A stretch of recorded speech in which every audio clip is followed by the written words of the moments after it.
Hello everyone! Many of you woke up this morning and found out that my account was banned on TikTok. And I know many of you are jumping for joy and thinking that this is a great victory. Somehow, it makes you smile to know that an animal rights activist is being silenced on one of the platforms. Why is that? Why does that bring you joy? I know why. Because you're feeling guilty. You know you shouldn't be eating animals. You know you shouldn't be paying to exploit them.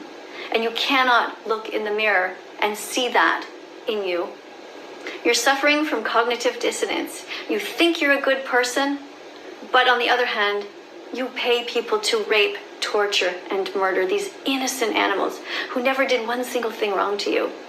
So when an animal rights activist like me, a middle-aged, gray-haired woman who's 56 and who is a school teacher and a nurse, gets shot down, this somehow brings you great joy, as if you're playing a video game. But this is real life. It's not a video game. There are actual victims. There are actual animals who are suffering right now in ways that you know nothing about. So why is it that you don't know what's going on? The biggest reason is that our school system is completely failing us. That's one of the reasons that I'm glad to be out of it. In our school systems, we don't encourage people to be free thinkers. We don't encourage them to do research on things that are important. One of the things I really didn't like about being a teacher is that I couldn't just trust the kids to go on the internet and look up things. I wanted to be able to let them go to see Dominion movement and the way that these animals are treated. But I couldn't do that because I would get in trouble if they accidentally went onto a disturbing site, i.e. the truth. What's wrong with our society that we're so scared to tell kids the truth about what's going on? Well, the parents are also scared. In our society right now, parents are mere children. They've never actually grown up. They're just an older version of their kids. I learned this now because after being on TikTok and watching the amount of duets that are going on there and realizing it's horrifying how uneducated the vast majority of the population is.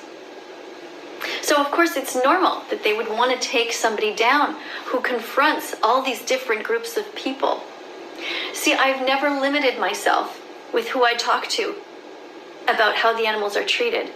I will talk to a 5-year-old, a 10-year-old, a teenager. I will talk to a new mom, a dad. I will talk to anybody. Teachers, principals, doctors, therapists. I will talk to grandparents, and I have. I will talk to my neighbors who are walking their dogs, and colleagues, because everybody needs to know what's going on. If you ever think you're not powerful, think of it this way. If a group of teenage boys can gather together behind the scenes and start attacking somebody like me, an animal rights activist, or any other, because it won't be long before they come after all the other animal rights activists, then think of what that same group of kids could do if they actually fought for good in the world. You see, the problem is that they're just so mixed up. They don't actually know who's good and who's evil. I mean, for some reason, they have it in their head that somebody who's defending the most innocent animals among us is a bad person. How messed up is that? Where did they get that idea? I don't know. But I can tell you that schools are not helping us to fix it. So where do we go from here? Well, first of all, animal rights activists don't stop being animal rights activists. I'm never going to quit. You can close down one account, you can close down another one, I will keep popping up. Or if you keep closing them down and eventually you've used up all of the means, I will still be in front of my house with a sign, or in a shopping center protesting, or filming other activists. I'll go back to being a reporter and talking about them, but I'll never stop. The animals are too important. They are alone. They have no voice. The chickens, the cows, the pigs, the lambs, the turkeys, they all have a right to their body integrity. They all have a right to live. And many of you have no idea what goes on behind closed doors. The billions of animals that are so badly mistreated, systemically, not just the occasional one, but crammed into places that are as horrible as the Nazi death camps. In fact, worse. The animals have it worse.